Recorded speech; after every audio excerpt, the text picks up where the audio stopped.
The morning I found the certified letter from the Homeowners Association in my mailbox. I was standing in 3 feet of snow wearing nothing but my bathrobe and winter boots. And I knew my day was about to get exponentially worse.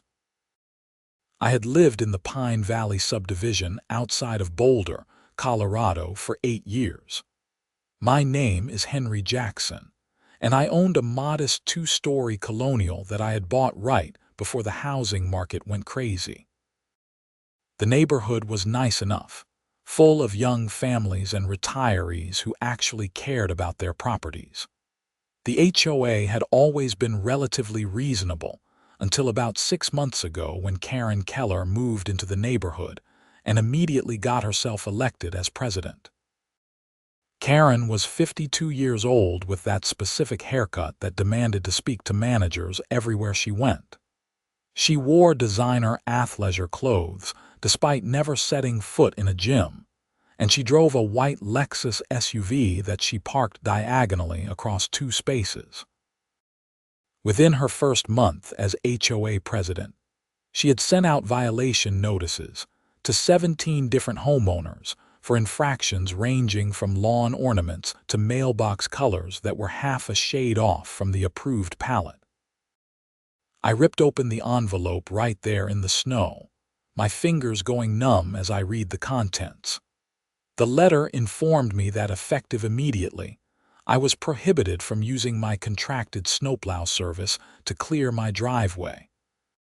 According to newly amended HOA bylaws, Section 14, subsection C, all snow removal services had to be approved by the HOA board, and my current provider, Mike's Mountain Plowing, was not on the approved vendor list. The kicker: the approved vendor list consisted of exactly one company, Alpine Premium Snow Services, which charged triple what Mike charged and happened to be owned by Karren's brother-in-law. I stood there in the freezing cold, reading and rereading the letter, feeling my blood pressure rise despite the frigid temperature. This was Colorado. We got hammered with snow regularly from November through April. Last winter, we had received over 200 inches of snowfall. My driveway was steep and long, nearly 100 feet from the street to my garage. Shoveling it myself would take hours after every storm, and I worked as a software engineer with a demanding schedule that often had me on calls with overseas clients at odd hours. I stormed back inside, tracked snow all over my hardwood floors, and immediately called Mike. "They cannot be serious," Mike said when I told him about the letter. "I have been plowing driveways in this neighborhood for 15 years. I have contracts with 8 other families on your street alone." "Did they get letters too?" I asked.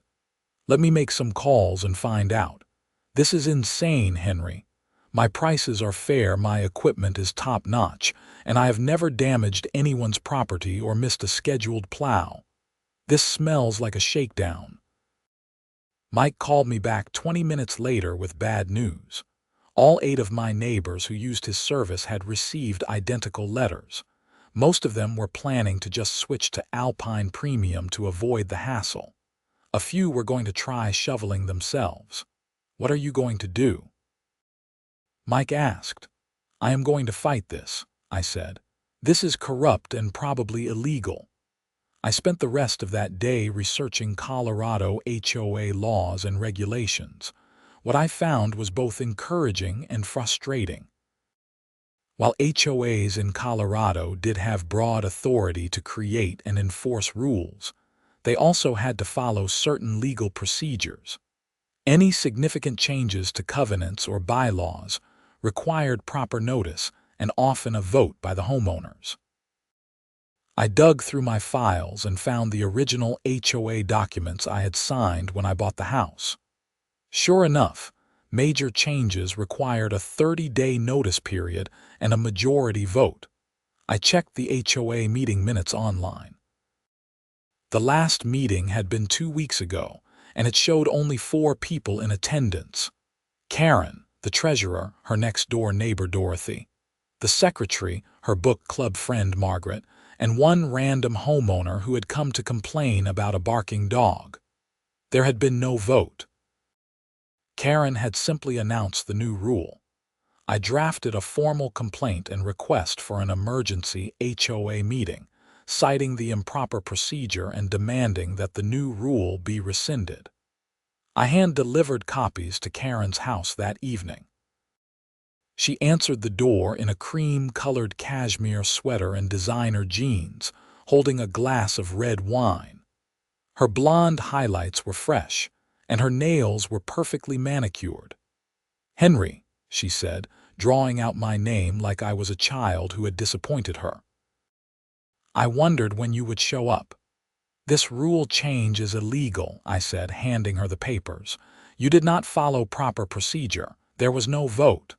"The board voted," she said dismissively. "The board consists of you and 2 of your friends. The bylaws require a vote of the general membership for significant changes like this." Karren took a sip of her wine and looked at me with thinly veiled contempt. "The board has discretionary authority over vendor approvals for safety and quality reasons. Read Section 8, subsection A. We do not need a general vote to maintain standards. That section is about ensuring vendors are licensed and insured, not about restricting choice to a single overpriced company that happens to be owned by your relative." Her face hardened. "Are you accusing me of corruption?" "I am accusing you of abusing your position for personal gain. This is textbook self-dealing, and it is not going to stand. I am calling for an emergency meeting, and we are going to have a proper vote." "Fine," she said coldly. "The next available meeting slot is in 6 weeks. The bylaws allow for emergency meetings within 1 week if 20% of homeowners sign the petition. I will have those signatures by tomorrow." "Good luck with that," she said and closed the door in my face. I spent the next 2 days going door to door throughout Pine Valley. Our subdivision had 87 homes, which meant I needed 18 signatures. What I discovered was simultaneously heartening and depressing. Most of my neighbors agreed that Karren was overstepping, and many had their own horror stories about violation notices for petty nonsense. But they were also afraid of retaliation.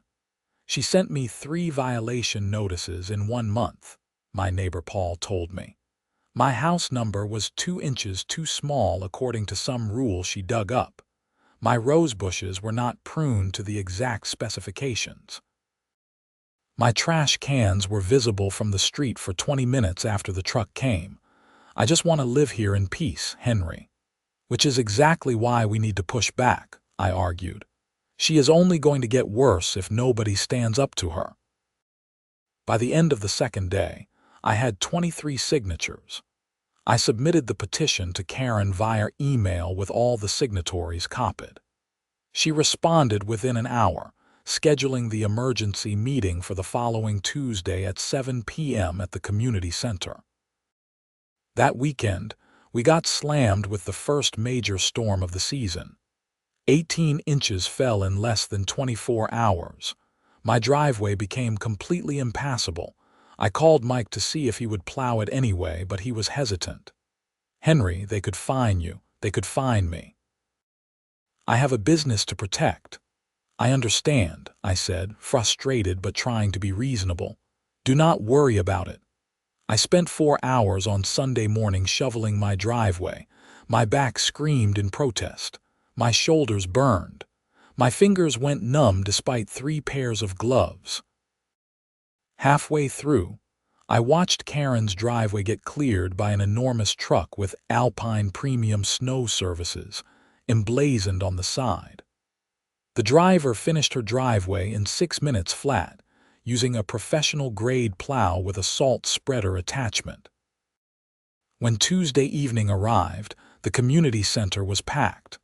Word had spread throughout the neighborhood, and at least 50 homeowners showed up. Karren sat at the front table with Dorothy and Margaret, looking smug and composed. She called the meeting to order with an officiousness that made my teeth ache. "We are here tonight because Mr. Jackson has some concerns about vendor standards," she began, her tone dripping with condescension. "I want to assure everyone that the board's decisions are always made with the safety and property values of our community in mind." I stood up. "This is not about standards. This is about you restricting vendor choice to a single company owned by your brother-in-law and charging residents triple what they were paying before." Murmurs rippled through the crowd. Karren's face flushed slightly, but she maintained her composure. "Alpine Premium is a superior service provider. They have premium insurance coverage, new equipment, and guaranteed response times. Mike's Mountain Plowing has all of those things," I countered. "He has been serving this neighborhood for 15 years without a single incident. What he does not have is a family connection to you." "That is a serious accusation, Mr. Jackson," Karren said, her voice rising, "and frankly, it borders on defamatory." "Then let us have a vote," I said. "If the membership wants to restrict the vendor list to only Alpine Premium, so be it. But let us vote on it properly." Dorothy, the treasurer, leaned over and whispered something to Karren. Karren's expression soured further. She knew she was trapped. The bylaws were clear, and with this many homeowners present, she could not avoid a proper vote. "Fine," she said tightly. "All in favor of maintaining the current restricted vendor list, raise your hands." 5 hands went up. Karren, Dorothy, Margaret, and 2 other homeowners I did not recognize. All opposed. A forest of hands shot up. I counted quickly. 43. Karren's jaw clenched. "The motion fails. The vendor restriction is rescinded." She practically spat the words out. I felt a surge of victory, but it was short-lived. Karren locked eyes with me across the room, and I saw something cold and calculating in her expression. This was not over. The next morning, I found another letter in my mailbox. This one informed me that my property was being inspected for code violations, and I had 72 hours to remediate any issues found or face daily fines of $100. The inspection notice was signed by Karren and dated the day after the HOA meeting. Retaliation was apparently her specialty. Over the next week, I received violation notices for things I did not even know were violations. My fence was allegedly 3 inches over the property line, requiring a survey and potential removal. My exterior paint color, which had been approved when I bought the house, was now considered faded and needed repainting. My landscaping rocks were the wrong size according to some obscure aesthetic guideline. My mailbox post had a small crack that constituted a safety hazard. Each violation came with a deadline and a threatened fine. If I added them all up, I was looking at potential penalties exceeding $15,000. I consulted with a real estate attorney named Robert Thornton, who specialized in HOA disputes. He was in his 60s, with silver hair and a reassuring manner that came from decades of dealing with neighborhood politics. "This is blatant retaliation," he said after reviewing my notices, "and it gives you grounds to challenge everything she is doing. But I will be honest with you, Henry. HOA disputes are expensive and time-consuming. Even when you are in the right, legal fees can run into the tens of thousands, and Karren knows this. She is betting that you will give up rather than fight." "What are my options?" I asked. "You can fight each violation individually, which will be expensive. You can try to remove her as HOA president, which requires another vote and signatures from 51% of homeowners. Or you can try to find evidence of actual wrongdoing, like embezzlement or fraud, which would give you grounds for legal action and potentially criminal charges." "How would I find that kind of evidence?" "Start with the financial records. HOA finances are supposed to be transparent to members. Request a full accounting of where the money is going. I submitted a formal request that afternoon for complete financial records for the past year. Karren responded that the records would be available for review at the next quarterly meeting, which was 8 weeks away. Robert told me that was a violation of Colorado law, which required HOAs to provide financial records within 30 days of a written request. We sent a second request, this time via certified mail, citing the specific statute and threatening legal action if compliance was not immediate. 10 days later, I received a thick envelope containing printouts of financial statements. I spent an entire weekend going through them with a fine-tooth comb. Most of it seemed routine: maintenance fees, insurance premiums, landscaping contracts for the common areas. But one line item caught my attention. There were monthly payments of $3,000 to something called PV Management Consulting Services. I could not find any record of what services this company provided, or why the HOA needed management consulting to the tune of $36,000 per year. I did some online research and discovered that PV Management Consulting was registered to an address in Denver. The registered agent was Keith Keller, Karren's husband. I felt my heart rate spike. This was exactly what Robert had talked about: self-dealing, fraud. Karren was funneling HOA money directly to her household through a shell company. I immediately forwarded everything to Robert, who confirmed my suspicions. "This is textbook embezzlement," he said. "The HOA is paying for services that either do not exist or are not legitimate. Combined with the vendor restriction scheme with her brother-in-law, you have a pattern of corruption. We need to report this to the district attorney's office."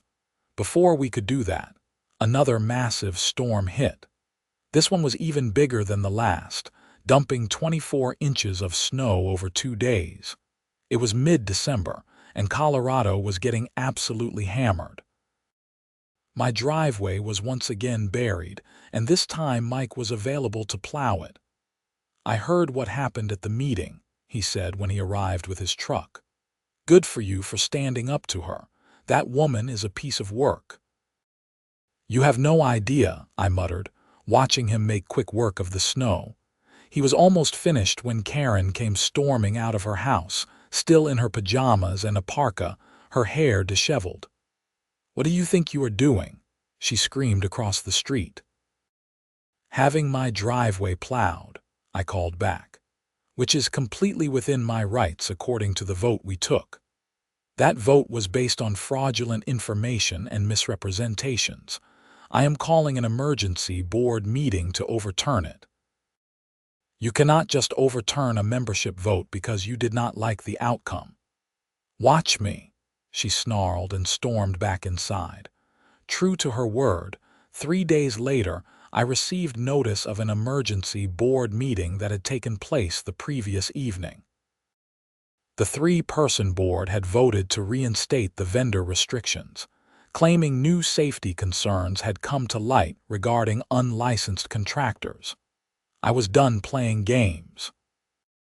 Robert and I filed a formal complaint with the Colorado Attorney General's office regarding the embezzlement and self-dealing.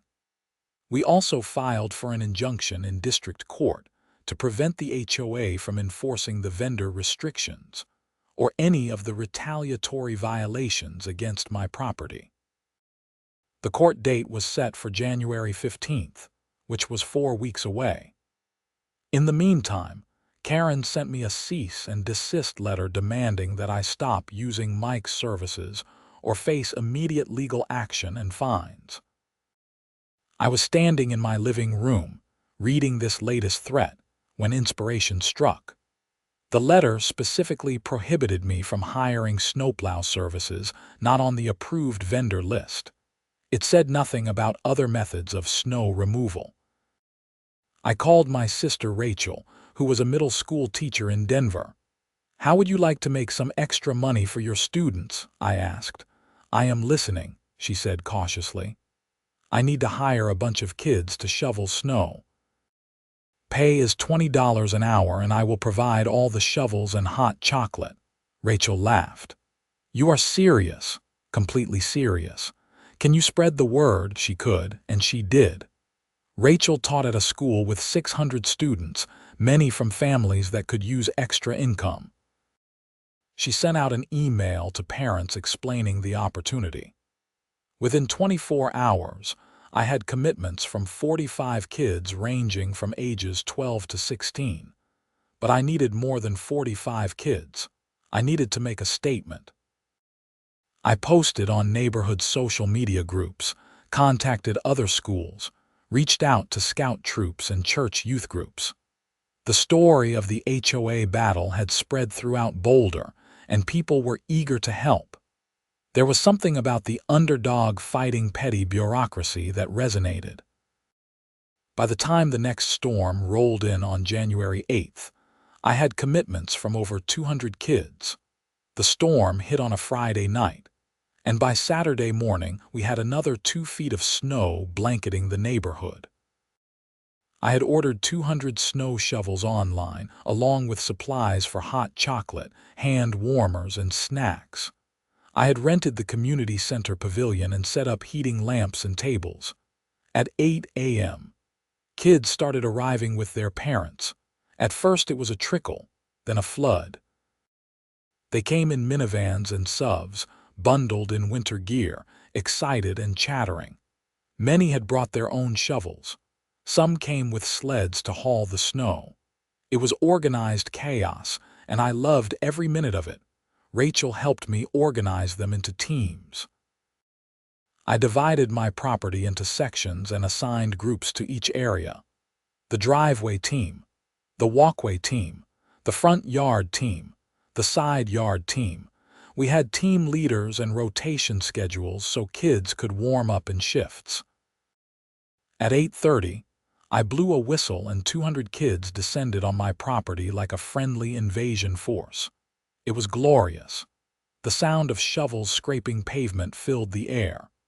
Kids were laughing, having snowball fights during breaks, and working with surprising efficiency. Parents stood on the sidewalk taking pictures and videos. Some joined in to help. The local news got wind of what was happening and sent a crew. Karren emerged from her house around 9, her face a mask of fury. She marched across the street with her phone out, filming everything. "This is a violation of noise ordinances," she yelled, "and there are too many people on your property. This violates occupancy limits." "They are not inside my house," I called back cheerfully.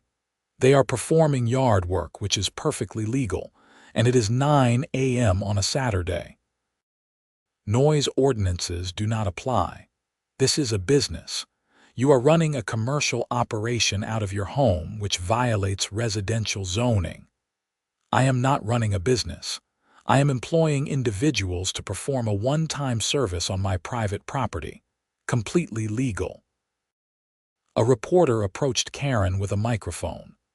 "Madam, are you the HOA president?" "I have no comment," Karren snapped and hurried back to her house. The reporter then interviewed me. "So you hired 200 kids to shovel your driveway because the HOA banned your snowplow service?" "That is correct," I said with a smile. "The HOA restricted which vendors I could hire, but they said nothing about hiring individuals. These kids are getting paid fair wages, learning about work ethic and having fun. It is a win for everyone." "How long will this take, with this many helpers?" "We will be done in 2 hours." He was right. By 11 a.m., my entire property was completely cleared. The driveway was immaculate, the walkways were pristine. Kids had even cleared snow from my roof and gutters. The place had never looked better.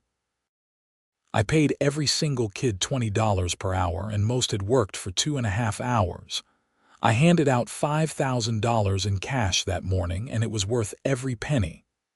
The kids were thrilled. The parents were grateful, and the news coverage was priceless. The story went viral.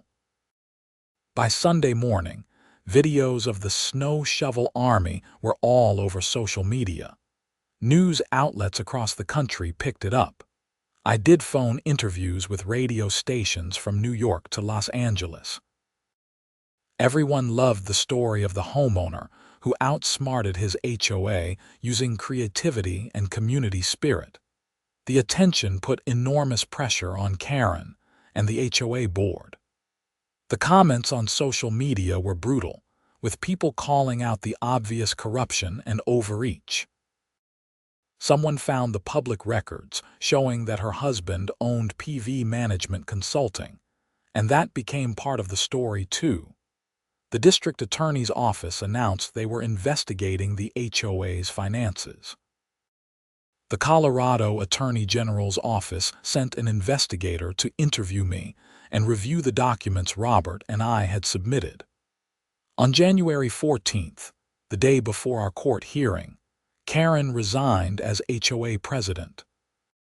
She sent a terse email to all homeowners stating that she was stepping down due to health concerns and wished everyone well. Dorothy and Margaret resigned too. An emergency election was held, and a retired engineer named Tom, who had lived in the neighborhood for 20 years, was elected president. One of his first acts was to rescind all the violation notices Karren had issued in the past 6 months and refund any fines that had been paid. Our court hearing was still held, but it was brief. The HOA's new attorney acknowledged that the vendor restrictions had been improperly implemented and agreed to a consent decree that prohibited such restrictions in the future. All my legal fees were paid by the HOA's insurance. The real satisfaction came in March when the district attorney filed criminal charges against Karren and her husband. They were charged with theft, embezzlement, and fraud for the PV Management Consulting scheme.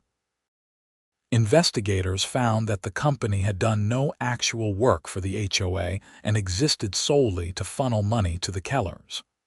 Over 3 years, they had stolen more than $100,000 from the neighborhood. The case was straightforward. Bank records showed the money flowing from the HOA to the consulting company and then directly into the Kellers' personal accounts.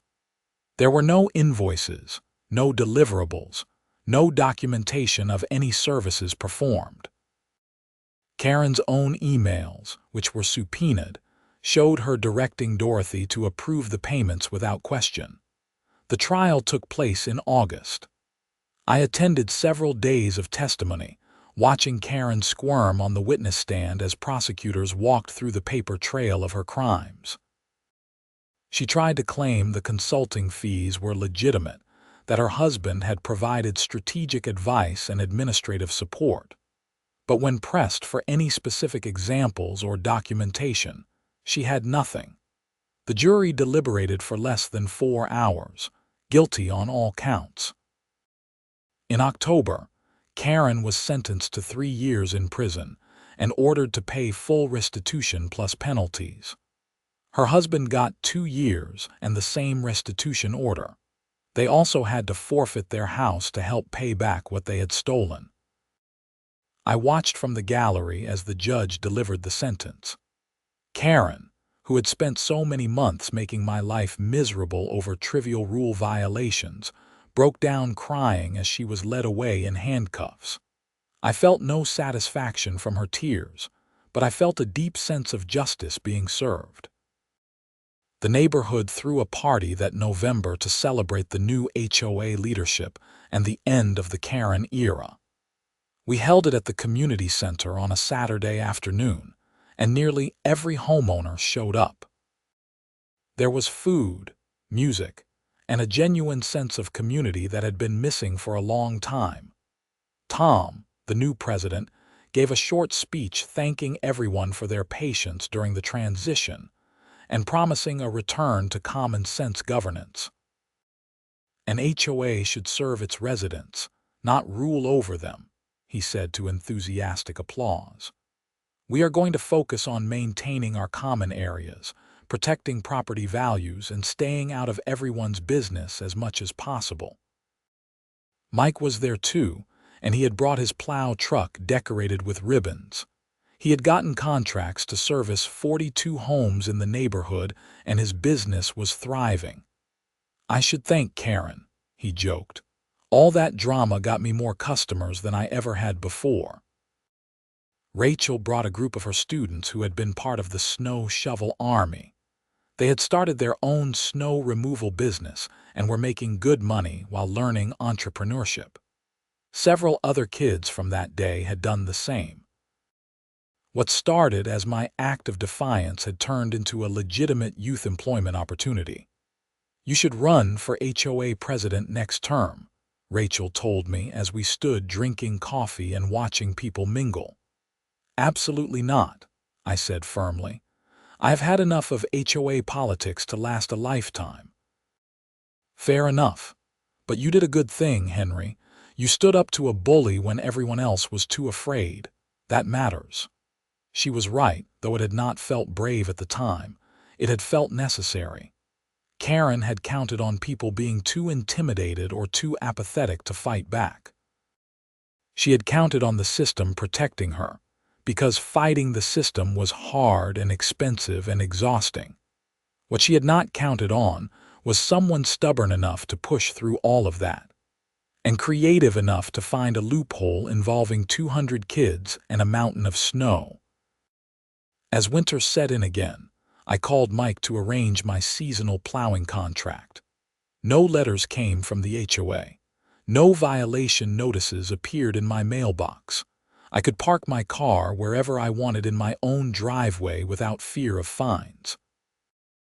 I could paint my house any approved color without someone looking for microscopic variations to cite.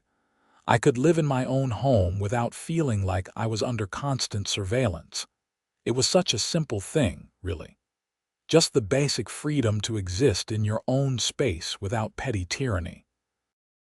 But it had required months of fighting to reclaim it. The neighborhood settled into a peaceful rhythm. Tom and the new board focused on actual issues like fixing the entrance gate that had been broken for years and updating the playground equipment at the common area park. They communicated through monthly newsletters that actually contained useful information rather than violation threats. They hired an independent auditor to review all finances quarterly and publish the results to all homeowners.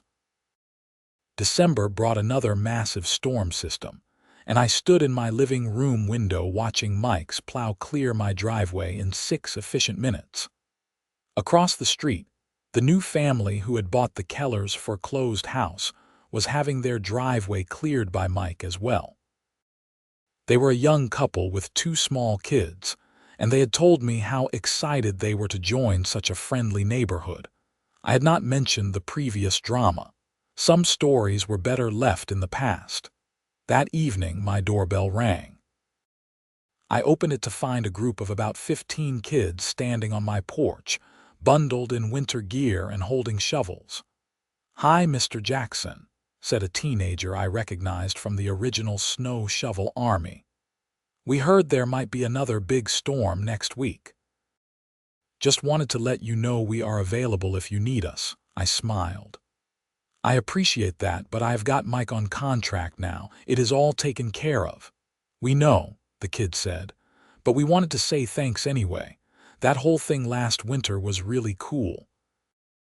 We made good money, and we learned that we did not have to just accept it when someone was being unfair. That lesson was worth more than the cash." After they left, I thought about what he had said. The whole situation had been frustrating and expensive and time-consuming.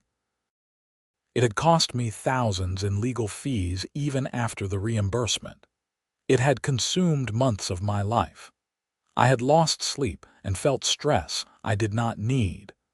But it had also shown me something important about community and resistance and creativity in the face of arbitrary authority. It had connected me with neighbors I had never really talked to before. It had given a bunch of kids a memorable experience and some spending money.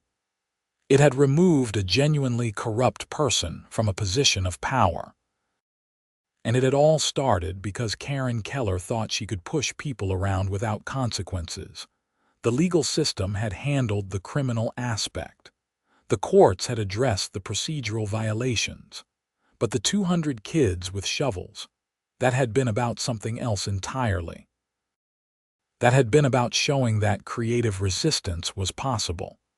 That you did not have to accept unjust rules just because someone in authority declared them.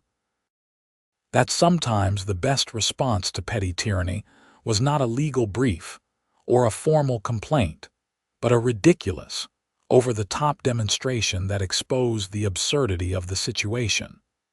The news coverage had embarrassed the HOA into action more effectively than any lawsuit could have. The viral videos had put pressure on investigators to take the financial crime seriously. The public attention had made it impossible for Karren to continue her schemes.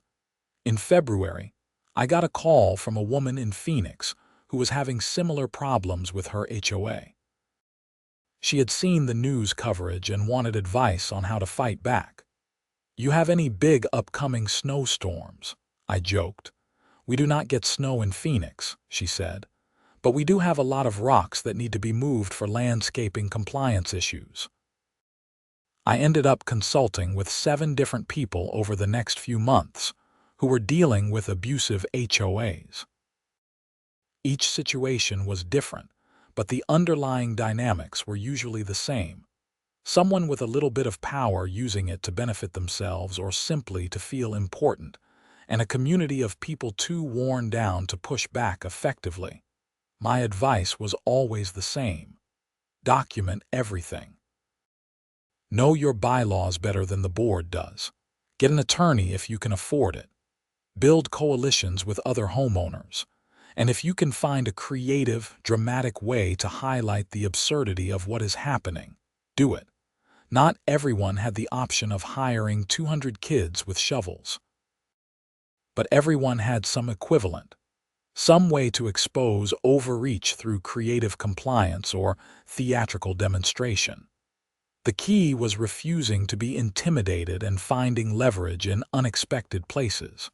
By the time spring arrived, Pine Valley had settled into something approaching normalcy.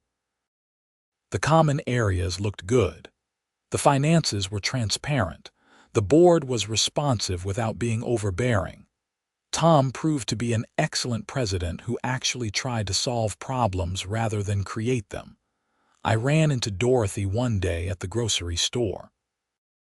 She looked older and more tired than I remembered. She was no longer treasurer, having resigned with Karren, but she had stayed in the neighborhood. "I owe you an apology," she said quietly. "I knew what Karren was doing was not right, but I was too afraid to say anything. She was very intimidating and I just went along with it. I am sorry." "It takes courage to admit that," I said. "Thank you." "She called me from prison last month," Dorothy continued. "She is still convinced she did nothing wrong. She said she was just trying to maintain standards and that you ruined her life by being difficult." I shook my head. "She ruined her own life by stealing $100,000 and abusing her authority. I just declined to be her victim." Dorothy nodded sadly and walked away. I felt a little bad for her. She had gotten caught up in Karren's orbit and had not been strong enough to resist. But she had still made choices, and those choices had consequences. The final chapter of the whole saga came in June when the local news did a follow-up story on the snow shovel army. They interviewed several of the kids who had participated, tracking what they had done with their earnings and what they had learned from the experience. One kid had used the money to buy equipment for a small business pressure washing driveways. Another had started a dog walking service. Several had put the money toward college savings. All of them talked about learning the value of hard work and creative problem solving. The reporter asked me if I had any regrets about how things had played out. "None," I said honestly. Would I have preferred to just hire Mike and not deal with any of this drama? Absolutely. But since I had to deal with it anyway, I am glad it ended with kids making money, a corrupt HOA president in prison, and real reforms to protect homeowners. Could not have asked for a better outcome. Any advice for people dealing with similar situations? Know your rights. Document everything. Do not be afraid to push back against unfair rules. And remember that there is usually more than one way to solve a problem. Sometimes the most effective solution is the one nobody sees coming. The segment ended with aerial footage of that original snow removal day. 200 kids swarming over my property like industrious ants, the mountain of snow gradually disappearing under their collective effort. It was chaotic and absurd and absolutely beautiful.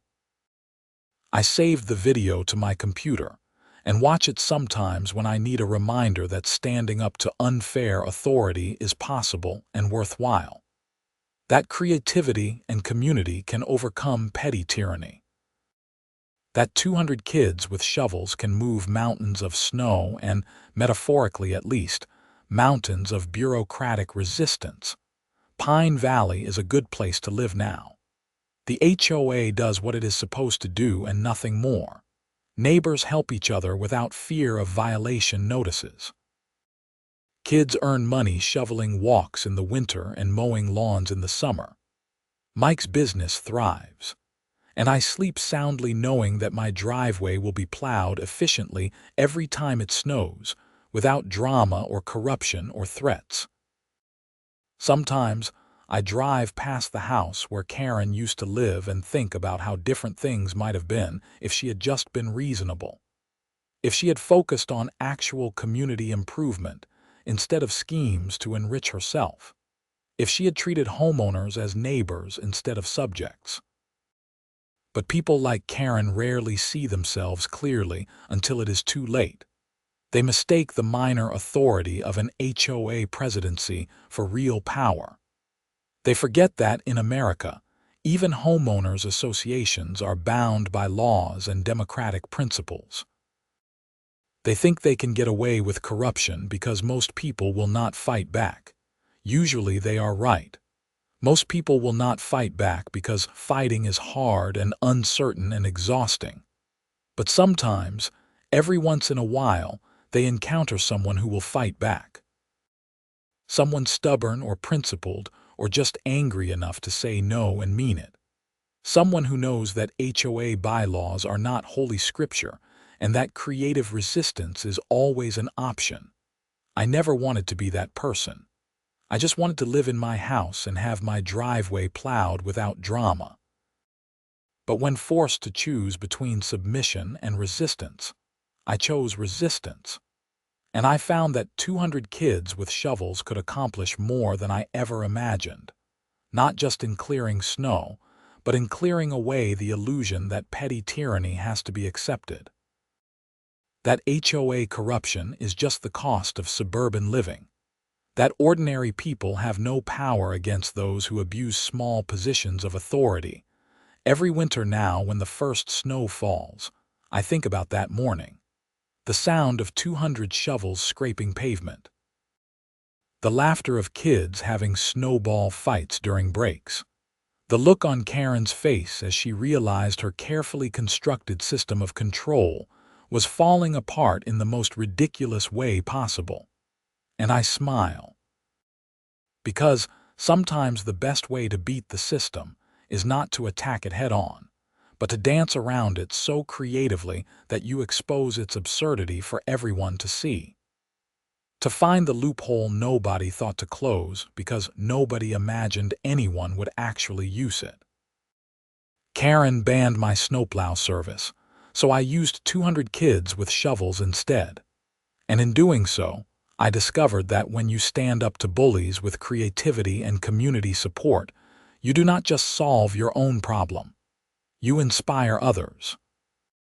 You create ripples that spread far beyond your own driveway. You remind people that they have more power than they think, That lesson was worth every dollar, every hour of stress, every moment of frustration. Because in the end, we did not just clear snow. We cleared away something much more important, the assumption that petty tyranny must be tolerated. And that, more than anything else, made the whole ridiculous situation worthwhile.